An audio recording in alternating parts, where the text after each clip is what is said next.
Welcome to the Why Did I Get Cancer podcast. I'm Deborah Herlax-Enos, a small-town girl turned TV nutritionist and healthy living expert. I design health programs for the average guy or gal, including those average guys named Metallica. On September 1st, 2020, I was diagnosed with breast cancer. I asked every oncologist the same question, why did I get cancer? But none of my doctors had good answers for me. I wanted answers, and that's why I started this podcast. I want to help you to lower your cancer risk and provide self-care tips for those in the battle. I'm getting answers, and I want to share them with you. I think you're really going to enjoy today's podcast with Dr. Tabatha Barber, also known as the Gutsy Gynecologist. I mean, how could you not love a gutsy gynecologist? So she's all about gut health, but she's also about mindset and fasting, and her faith is so strong. I have been so inspired as I've re-listened to this podcast multiple times. Let me tell you my biggest takeaway. We talked about mindset, and she's a surgeon, and she does very difficult surgeries. And she said when a patient would come to her and say, wow, this is going to be a rough surgery. I know I'm going to be in a lot of pain. I know that, there's lots of potential things to go wrong. She said when they talked like that, it always happened because the mind is a really powerful thing. And if people think they're going to have problems, guess what? Their minds will not disappoint them. So she was saying how our subconscious wants to be right.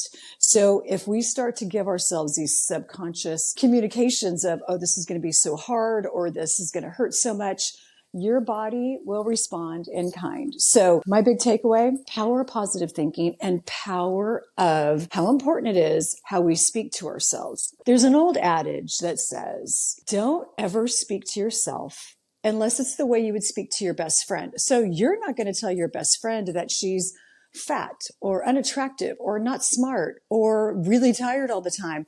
You are going to say positive things to your friend. So say those positive things to yourself. There's research to back this up. I love the science behind it. And if you want more of her tips, I'm telling you, you'll be so blessed by this episode. And I've listened to it multiple times. And every time I feel like I get something new that's going to make my life better. So hope you enjoy it. Okay, y'all, this is a special treat for me today to have Dr. Tabatha Barber on, also known as the Gutsy Gynecologist. And I think we all need a gutsy gynecologist in our life. And so I just have so many questions, but welcome to the podcast, Why Did I Get Cancer? Thank you so much, Deborah. The work you're doing is absolutely necessary and so incredible. And I'm just honored to be a part of this. Oh, thank you. I'm so glad you're here. I've been anticipating this conversation and I listened to your book. I couldn't put it down, which I have to tell you, the Audible version, I do a lot of Audible, and I loved hearing your story and your voice. And how did this book come about? Yeah, thank you. I will say I would encourage people to listen to the Audible because I poured my heart and soul into it. It took me forever to record that because I have a very busy household, lots of kids, dogs, birds, the whole thing. And so it was a labor of love, but I really wanted women to feel the Holy Spirit connecting with them. Like the Holy Spirit is working through me. A lot of what I say and have written, I'm like, where did that come from? Right. But it was just a download from God. And this entire Fast to Faith program and the book that followed, and now the Certified Coaching Academy and the supplements, it has been him telling me, you need to further my kingdom. You need to do my will. And so it came out of left field, honestly. Here I am focusing on hormone balance and menopause and gut health.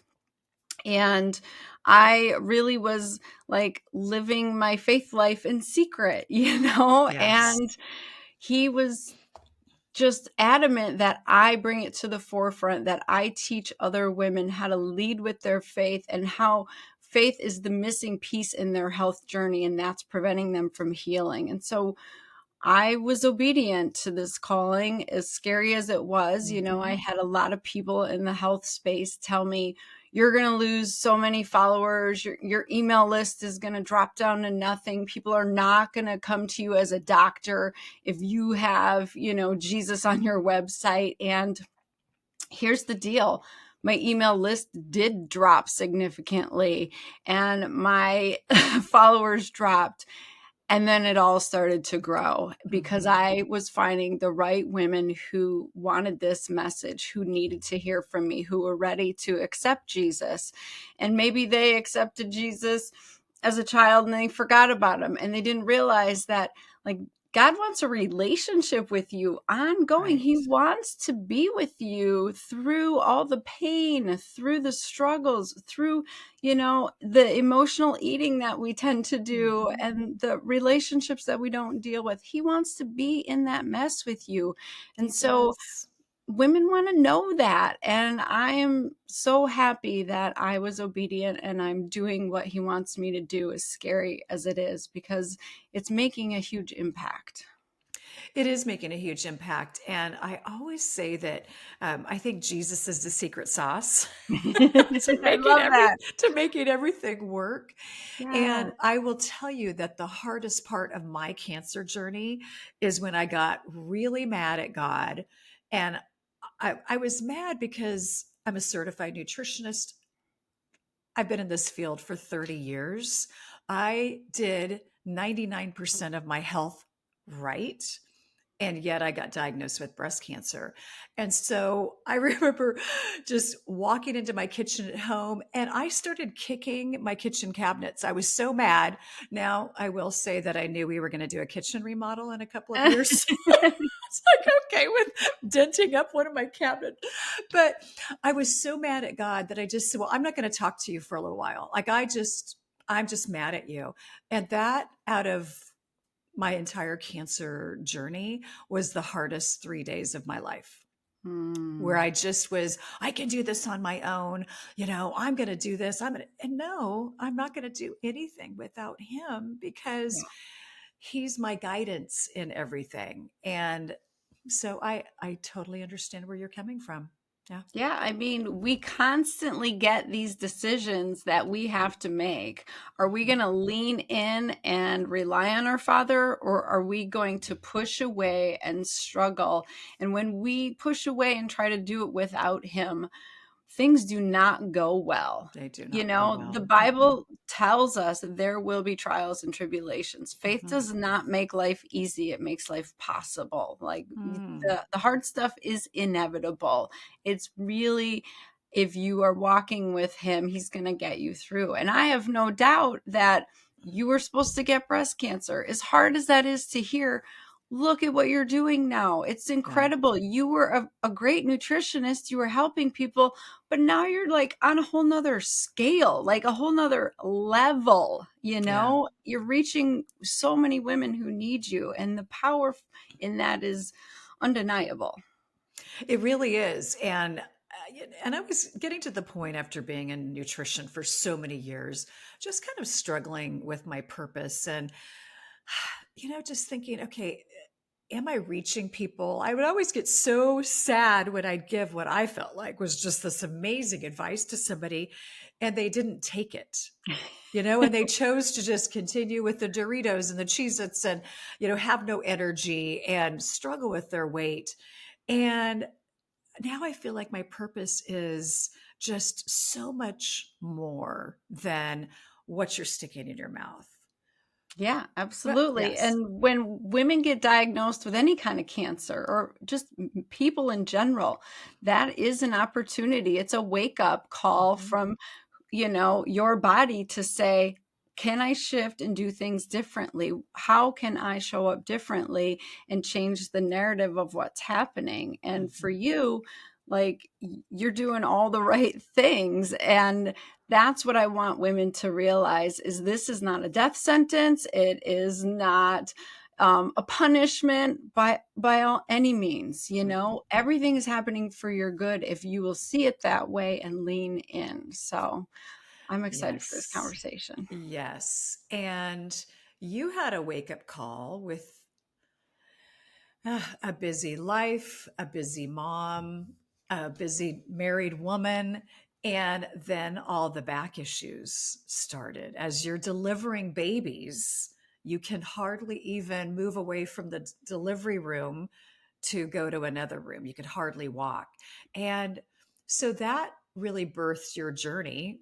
I guess, wow, it's early. I didn't mean to make a pun, but I think that's pretty good. Birthed your journey after birthing these babies of, I won't say turning away from more Western industrialized medicine, but you became a functional medicine practitioner.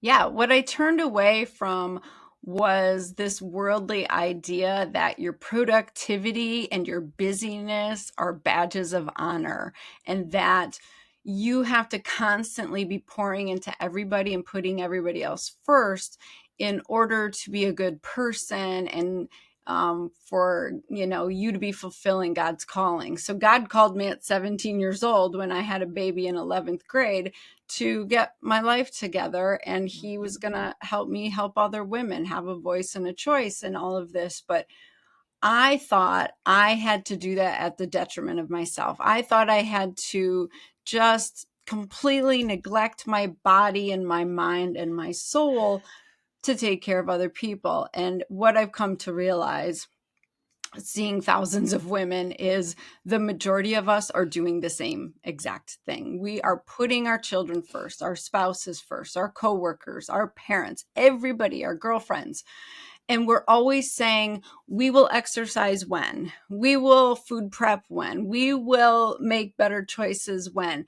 And when never happens because all the other stuff keeps coming. And so we get caught up in this lie that it's selfish to take care of ourselves. And so we feel this guilt because we hate our bodies, we're feeling miserable, we're in pain, we're exhausted, and then we feel guilty when midlife shifts us and we're like, you know what, I can't do this anymore, it's not sustainable. And we get to our breaking point. And a lot of times what I see is marriages just fall apart, they end. People finally are like at their breaking point with their jobs they've put up with 20 years that they don't like. And it's a beautiful opportunity to say, wait a second, how can I do this differently? Like, I just turned 50 and I heard God clearly say to me, that first 49, that was all prep work. Now we're about to have some fun. Like, let's go. Let's And that go. really shifted things for me. Because I was going into 50 thinking it's over. I didn't accomplish what he wanted me to accomplish. He's like, no, girl, that was all prep. We're just getting started. You got 50 more to go. Oh, And I so now love I'm really that. excited. Good. And the joy, there's so much more that can happen in your life when you approach it with great joy, which is Yeah. clear by me looking at you that you are just such a joyful person. Yeah, well, that didn't come easily. I had to work Mhm. at that. I've actually had depression all of my life since, Really? since probably 8 or 9 years old. I can remember being in my bedroom, laying in my bed, wanting to take my life and not wanting to be here and crying out to God. And I've been on at least 5 different antidepressants: Prozac, Zoloft, Lexapro, Effexor, like all the meds. Mhm. And I was on them for a very long time. And when I shifted into functional medicine to heal my back pain and my chronic fatigue and my burnout, essentially from being an OBGYN and taking care of everyone, what I realized was it was my gut microbiome that was driving a lot of these Mm. mental issues that I was having, because I didn't have a healthy microbiome. I had chronic leaky gut from the standard American diet and the chronic stress and cortisol and adrenaline of delivering Right. babies. And so you probably see that all the time Mhm. working with women and getting them to understand that food is information to our body, but it's not everything, right? Like, otherwise you wouldn't have gotten cancer if Mhm. food was everything. It's a huge piece, but there's a bigger piece that we need to nourish our soul. And so many people are walking around with traumas and their body's keeping the score, or they go through a life event and then they get cancer 4 months later. I see this all the time. Yep. So we have to equip ourselves and be prepared for that. Our body does keep the score. And that's one of the things you just said that really stood out. But also that food isn't everything. I mean, it's a huge piece, Yeah. obviously, of our health, but how about our thought life? How Yeah. about our activity? And if your focus on exercise is only I want to get into a size X, where's the joy in the movement? Yeah. There's And not. there's no joy in the movement. And there are days when I think about exercise, when I think, okay, I have time to move my body, to get my lymphatic system really up and draining. Like that's what I have time for, which might take me about 5 minutes. And I don't have time to get on a bike or go for a walk, but every little bit of movement does move us into a better health profile. Absolutely. And I'll tell you, when I don't move my body, my depression comes back Yeah. every time. And it shifts what's happening in my gut. It shifts my nervous system's ability to manage stress and cortisol production and adrenaline production. So I know that if I'm feeling depressed, I got to go to the gym. That is like my reprieve. That is my resolution waiting to happen. So I just want everyone listening to know, like, if you struggle with mental health and wellness, there is a way besides medication. Like, I have been off meds for 10 years and I'm the happiest and the most joy filled I've ever been. And it's because I started putting myself first. God told me it wasn't selfish, it was self preservation. Ooh, And that's that really good. shifted everything for me. He's like, you cannot take care of people if you're trying to pour from an empty cup. He said, I want your cup to be so filled that you don't even have to pour it. The overflow Uh, pours onto everybody around you, and they feel that because you're caring for yourself first. And when I started doing that consistently, just showing up to the gym like it was my job, sleeping like it was my job, food prepping like it was my job, I showed up as a better mom and spouse and boss and all of the things, doctor, all of it. And so it really is what's happening with us. And we as women, I can't iterate this enough. Like, we have so much influence over our family and the so people in true. our lives, right? And that's why what you're doing is so important, because people in your life are watching how you're handling this breast cancer diagnosis. Is she just going to like crumble and fold and be like, well, I guess food doesn't matter. Let me eat the standard American diet. Or Mhm. are you going to say, wait, there's more to this story. Let's keep investigating and take back our power. So when women make choices all throughout the day, the people in their lives are watching and they're following you. So you have to really step into that role. I mean, that's what the Bible tells us. We have to be a good example. We have to show up the way that God is calling us to show up. That's right. And I do feel like when my life is really rolling, and what that means is I get up in the morning, I hang out with Jesus, Yes. which really sets my day up to be absolutely incredible no matter what comes. Hmm. That's when I have my best days, and that's when my attitude becomes contagious to those around me. I love that. And if I get up and I'm in a hurry and I have to rush to the gym and I don't have time for my devotional time, then I'm a different person. And at the end of the day, I just think, wow, I wish I hadn't said that. Wish I hadn't said that. Wish I hadn't, sped down the street where I should have been speeding. Like just dumb things that Hmm. I I don't want people to think are contagious. Like it's not the real me. So I'm really pursue the real me, and I know that real me is taking time with the Lord every morning.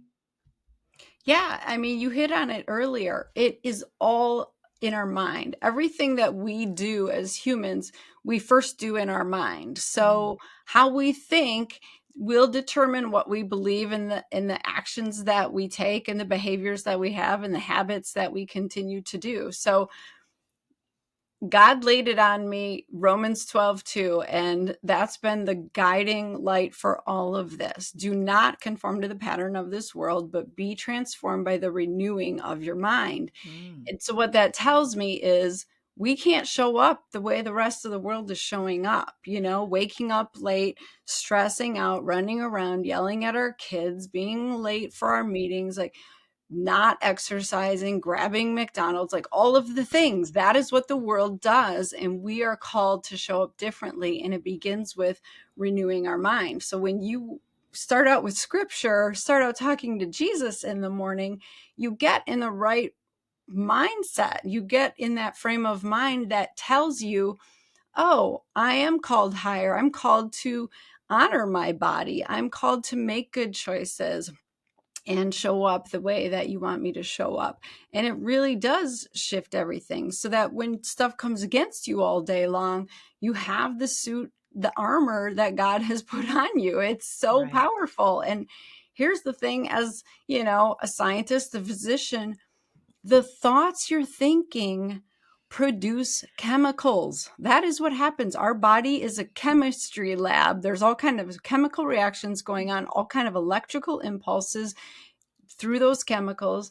And when we think good thoughts, we make certain chemicals that are restoring and reparative to our cells throughout our body. And when we think negative, destructive thoughts, we have destructive chemicals happening. So we can create disease in our mind. It has been shown over and over in the research. It's clear.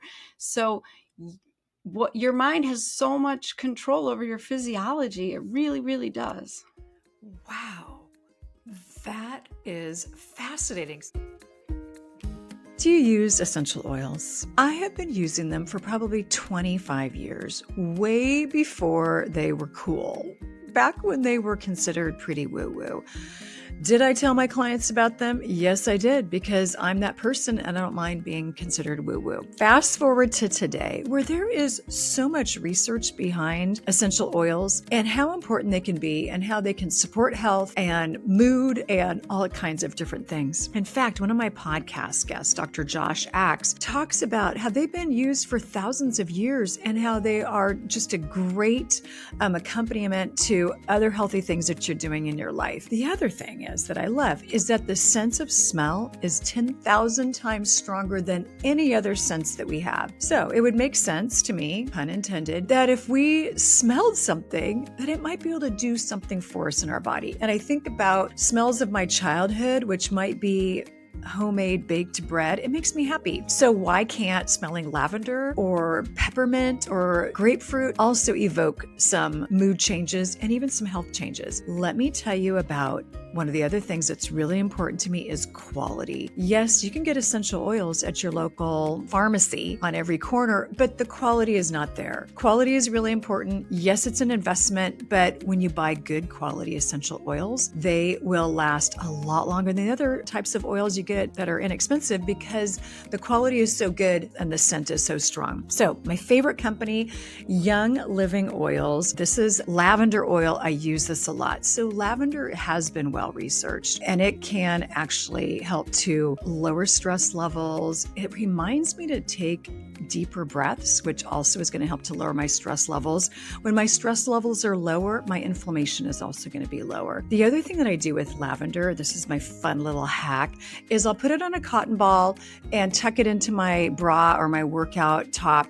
And then I can smell lavender all day. Is it doing something? I believe that it is. It's helping to keep me calm and peaceful. But again, the other thing that it's doing, every time I move and I'm smelling a little bit of lavender, it reminds me, push the pause button, calm down. All those things that are just so good and so important for our health. So if you want to buy some of my favorite essential oils, there's a starter kit, which I actually really like on the Young Living website. All of the details are in the show notes. And if you use the code SHAREYL, again, all this information is in the show notes, you get 10% off of your first order, which is phenomenal. And with this special kit that they even have a diffuser in it. So go to the show notes. I know you're going to really enjoy these oils. They are my favorite. If we're thinking negative thoughts, and so I just had surgery a couple of weeks ago, and I'm thinking, oh my gosh, I'm so tired. I'm this, I'm that. And I can see myself getting into this negative mindset where I just don't feel well all day. But what I've Oh, yeah. started doing is saying, oh my gosh, I'm on the road to recovery. I'm feeling better today than I was yesterday. And I tell you, Dr. Tabitha, it changes my whole day. Absolutely. I was a surgeon. I used to watch people tell me that they were going to have such a terrible recovery and they were going to get an infection and they were going to have all the complications. And they would prophesy this over themselves until it became reality because our Wow. subconscious always wants to be right. So it is looking to make you correct, to make the things you believe happen and be Oh true. my And so gosh.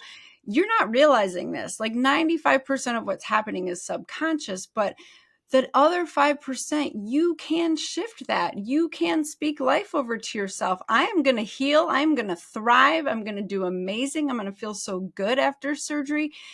And if you aren't speaking those things, if you're speaking like, I'm just going to be in so much pain, I'm not going to be able to get out of bed, I'm going to struggle, I promise you, you just will. That You is will. literally how the body works Oh every my single time. gosh. We're talking about secret sauce today. Talk about another secret sauce, the Yeah. power of your thoughts. Hmm. Oh my gosh. And of course, you're a surgeon. You see this all the time. Oh my goodness. And can I just tell you, like, it was ingrained in me in medical school and residency that I was the healer. My hands were going to heal people as the surgeon. You know, I spent 4 years in a surgical residency, and I really thought like I was the answer for these people. And the Mhm. truth is, I can cut you open, your skin, your fascia, your muscle, remove the uterus or do whatever, deliver the baby and suture you all back shut, but your body does the healing. Your cells actually grow back together. Your body does the healing. I am just assisting in the process, but I am not the healer. And so we continue to give away all of this power when Yes. really we have this innate intelligence in our body that is constantly working for us to get us back into health and homeostasis, but we just keep interfering with it. We just keep pushing against it, and we need to start working with it. So it's just this mindset shift yet again Mhm. of I trust that my body wants to be healthy. I trust that it can heal. I trust that it can rid itself of cancer. You have to believe before you receive. Oh my gosh, that's so powerful. How would our medical system be different if you could write a prescription for you have to believe before you receive power of, positive thinking and the narrative that the old narrative, the old tape that we listen to, which is I'm not enough, or, you know, I've got to take these meds. Boy, this is really going to hurt. And again, I just had surgery and I felt like I fell into that trap by saying, oh boy, I'm not going to be able to use my arm. I'm going to be, and it just really spiraling. Mm-hmm. And those spiral days were my worst days. Yeah. Well, I find that that is the opportunity where God is just waiting for you to reach out. You know, when I had a failed back surgery. I was threatened with a second surgery, and I was just in bed for a week. I couldn't move. My husband was carrying me to the toilet. Like God had to Mm. put me on my back, looking up at him for me to really start to listen. And he was like, you're not doing what I'm asking you to do. You are still trying to do this in your own will, in your own way. And that is kind of when I went back to my relationship with him, was the week I was laying in bed. And by about the fourth day, I realized I hadn't eaten. And part of it was your body's innate intelligence. It doesn't want to eat. It wants Right. to send all its healing chemicals to go heal the back and do those jobs. It doesn't want to digest food. Um, but I opened the Bible and I started reading about fasting and reading Romans 12:2 again. I saw that I had underlined it when I was 17 years old. And he was like, you aren't thinking correctly. You need to change your mindset about everything. And that really was the turning point for me. So I love teaching women, like, putting you in a fasted state or just being in the situation like you were in recently, that is an opportunity for you to say, okay, I surrender, God. Like, now what am I supposed to be doing? Please guide me. Please direct me. And he is excited to do that. He wants to do that. But we have free will. We He do. can't make us do stuff. He doesn't want that. He wants us to want him. And so if you open yourself up and start to see those opportunities, he'll say, hey, Deborah, look at, you can do this podcast. You can reach way more women than you could with your food. You're going to do a summit. You're going to do all these things. Like, it's powerful when you really just invite him in and let him renew your mind and get rid of the limiting beliefs and turn on all those possibilities. So it's not just about health, it's about your whole life. It is about from head to toe. Yeah. So you mentioned fasting, and I thought that was such an interesting part of your book, Fast to Faith. So how can fasting and being in a fasted state, how can that change your health? Oh my gosh. So many physical things happen. And that's what most fasting experts focus on, which is great. You have a natural, innate intelligence that your body starts to clean house. It turns on a process called autophagy, where your own body makes cells to go get rid of the bad cells that are broken, that are trying to turn into cancer, and it eats them up and recycles them and makes new proteins or gets rid of viruses and all these things. Fasting is the quickest way for your body to get into that state. So it's like this natural healing mechanism, which I love so much. And fasting also helps regulate your hormones, your hunger hormones, like ghrelin, which is the one that makes you feel hungry. Your stomach growls, it's ghrelin. But the cool thing is it's a pulsatile hormone. So it only hangs out for like 20 to 30 minutes and then it drops back down.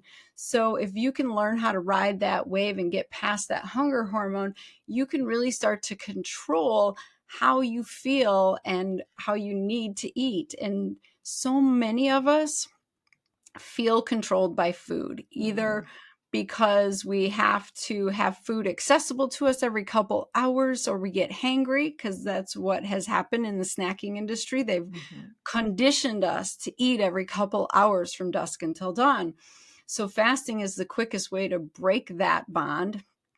But also, fasting gets us to have a different relationship with food. And for women, this is really important because a lot of us use food to feel better, to relieve stress, to relieve boredom, to just manage our life and our emotions. We're emotional eaters. And for right or wrong, that's just what we're doing. You know, I hear every single day in my medical practice, well, I'm stressed out from my job, so I just need that glass of wine when I get home. Like, that's what I need to turn my brain off.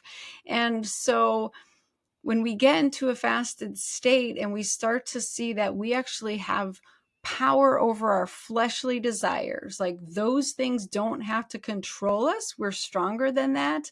And that strength comes from God. We can have so much freedom from food and from emotional bondage, and like everything just starts to shift. Like, wait a second, I don't need that ice cream to feel better about myself in the moment and then feel bad about myself for the next 2 weeks because I don't want to wear a bathing suit. Like, it's a nasty cycle. Every woman listening knows what I'm talking about. They You're sure just in do. I know what bondage. you're talking. You're I in know. bondage. Right. And then it's like a Ferris wheel you just can't get off. You know, you're stuck. And that Right. is a And terrible feeling. when I was reading about Jesus's 40 days of fasting in the wilderness, the first thing that the devil tempted him with was food. And I just was like, bang, boom. That's mind blowing. Yeah. The world wants us to give into every temptation that our body desires, and we are called to not live of our flesh, to be higher, to resist temptation. And so I just feel like food is what is trying to destroy us as a civilization. And we need to come against that and say, you know what? Food from God, nourishes us and we need it to thrive and feel amazing, but we don't need all these Franken foods, all We of do this not. made up food in boxes and bags that has no nutritional value. It's destroying our gut. It's It's highly robbing our addictive. energy. It's Yep. keeping us awake at night. It's killing Right. our libido. It's keeping us overweight. Like, all of that has to stop. It's that time of year. I love spring. I love spring. I'm a gardener. So to me, it's renewal, it's growth, it's all of those things. But also, after growing up on a small farm, I have allergies and I'm so sad about it, but I've had them my whole life. And spring has been rough on me. And one of the things that makes it less rough is I stay inside more often, which I don't love, but I have an air purifier in my house. And when things get really bad, I'll go inside and just rest or work or whatever it is that I do inside the house when I can't be outside in my garden. So let me tell you about my favorite air purifier. It's the Air Doctor. And I use the Air Doctor 3500 and it is amazing. One of the things I love about it is it picks up 99.99% of junk in your air. It's got a HEPA filter, an ultra HEPA filter, which I love, but it also picks up mold spores and pollen and dust and microplastics. Y'all have heard me talk about microplastics so much. So here's the deal. Air Doctor has a great deal right now, and the 3500, which again, I mentioned that's my favorite one, it's $280 off. I don't know how long this is going to last, but this is one of those products you just want to have in your house for emergencies, meaning the emergencies of summer wildfires or, again, just getting too much pollen in your neighborhood. So go to the link in the bio. I've got all the information there. The discounts are already in there. Again, huge fan of Air Doctor. I have 2 of them in my home, and it just makes me feel more at peace knowing I've got such a great air filter. Here's one of the other things that I love about Air Doctor. When I'm cooking and maybe I'm not paying a whole lot of attention and things are starting to burn and there's kind of smoke coming off of my stovetop, the Air Doctor, when I have it on auto, it kicks into high gear. So it's got this automatic system that when the air starts to get a little bit, congested, polluted in your house, it kicks into high gear. The lights start flashing, and then eventually when it clears the air, it calms down. So I also love that. It can help to clean my house after a bad cooking evening. So anyway, enjoy your Air Doctor. Link in the bio or go to the show notes. Thanks for joining me for part 1 with Dr. Tabatha Barber, also known as the Gutsy Gynecologist and author of the best-selling book, Fast to Faith. Next week, you gotta come back because we talk about how she puts dinner on the table in 20 minutes, and that's really healthy and it tastes great. We also talk about burnout and how we struggle, especially as women, and we put everybody else first, and then we end up being last when we hit midlife. So that was a fascinating conversation. And then Dr. Barber also shares about her lifelong battle with depression. And she's been on 5 different antidepressants. She's not on them now. We talked about that. There's so much more I want to tell you, but you got to come back next week. I know you're going to enjoy it and be blessed by it. Thank you. Hey, y'all, can you do me a favor today and go and leave a review of this podcast? I know that the more great reviews, wink, wink, emphasis on great, reviews that I get, along with more downloads and more subscribers, that pushes this podcast out to people who might normally not even find it. And the reason I started this podcast and my real heart for starting this podcast is that I needed this information. It wasn't available. And so I started a podcast so that I could be a blessing to others. So you're a blessing to me just by being here. And again, thank you for your support. Thank you for your positive reviews and all of the notes that you send me. And also just wanted to say, hey, keep in mind, I'm not a doctor. And if you need medical advice, please reach out to your team. That is going to be just the best source for you because they know you. So again, I hope you enjoyed this podcast.